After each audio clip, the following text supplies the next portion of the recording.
Hey everybody, Jay and Manion. I am so excited to be here at the NPC Photo Gym.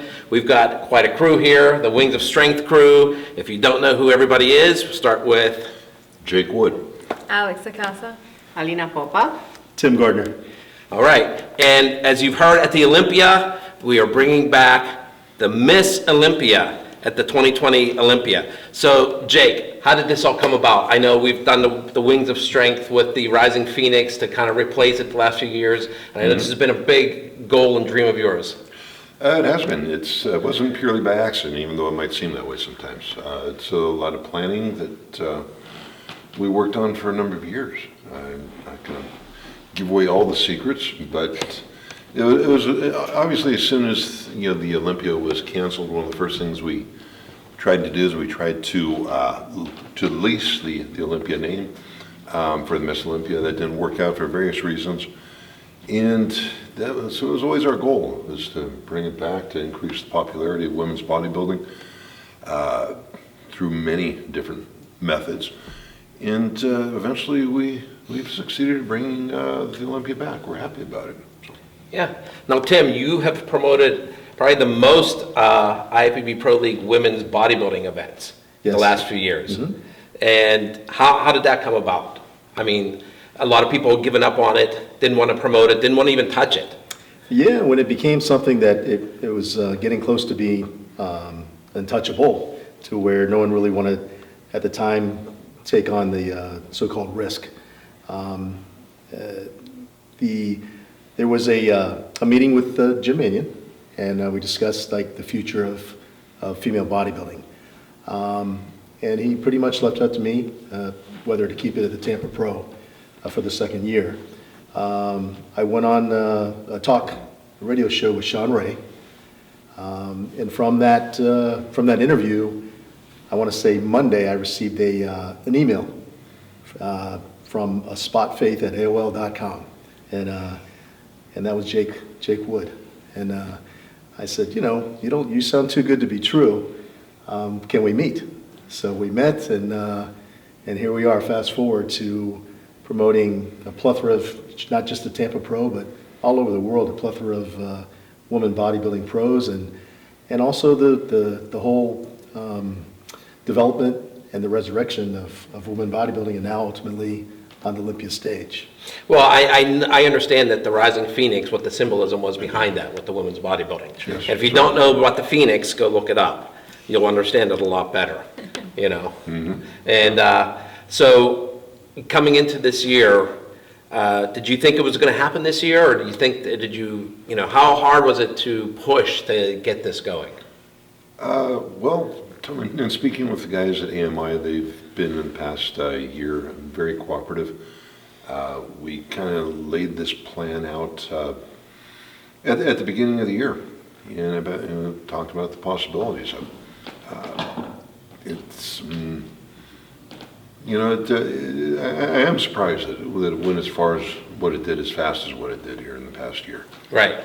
But the groundwork had all been laid previously, and I guess it just ended up where it was supposed to go. Now, as a competitor, how excited are you?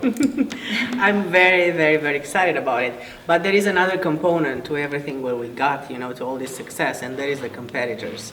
Because I do know, I'm in direct touch with all the female bodybuilders, and I know that there's more and more of them, and the popularity picked up also because they saw that they were supported and there was a platform for them to compete. So a lot of girls are stepping in, and they increase the numbers of all the competitor pool, So this is a great thing, and being in front on the stage and backstage, organizing all these shows, this is an amazing thing. And as a competitor, I'm like, oh my God, I want to be there again. This year, when I knew it's going to happen, I stayed in front of the stage, and I was like, next year I actually can be there.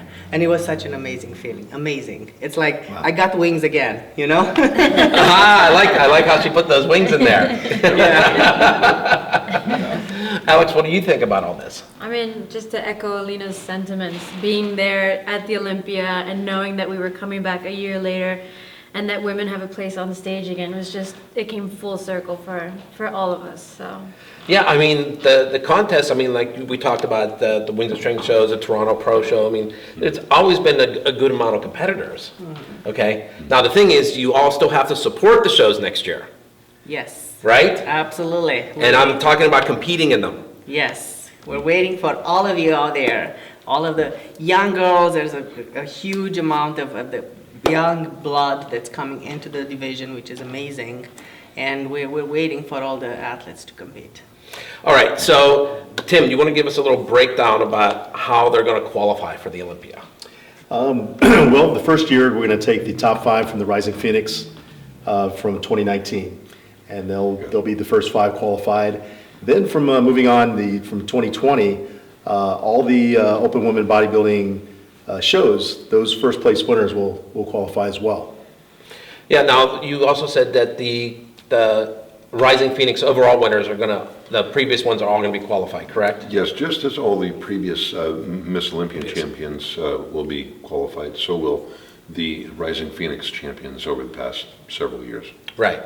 Okay, so now the question is, you have the Miss Olympia back on the Olympia stage. We're still having the Rising Phoenix contest, the competition. That's still a go, right? Yes, and it's going to remain on the same weekend, and we're going to keep forward with it just as it has always stood. And that is the weekend before the Olympia, for those of you that, if you just weren't sure. A big change on it, though, we're going to make Rising Phoenix invitational, which means that you ladies are going to start sending us your letter of intent and your pictures from January to May, and then there's going to be a committee of judges and the people from the Wings of Strength all together, and we're going to work to choose top 15 from those emails that we received. And that's for the women's bodybuilding division. Women bodybuilding division. The other Rising divisions will Phoenix. still be open, Yes, correct? absolutely. Yes, the Yes. Arizona Pro remains exactly Right. as it has been. Yeah, so we just want to make sure everything is clear with everybody, so. I mean, I know I'm excited. I've seen every Miss Olympia from the first one that Corey Everson won until the very last one. I'm sure there's not a lot of other people, except for my father, that could say that they've seen that many too. So it is exciting to see it come back for me on a personal level, you know? And, I mean, it's just like, same thing with the Mr. Olympia. I'm still a fan. Even though I cover it, I'm still a fan of everything. Absolutely. So, Absolutely. you know, any last words anybody wants to throw out there? Come and see the shows. Yeah. Come compete, come and see that, come support us, and we'll support you. Yeah, we're looking forward to exciting 2020. All right, well, Jay and Manion, Tim Gardner. Alina, Popa. Alex Acasa? And Jake Wood. and we're signing off for NBC News Online.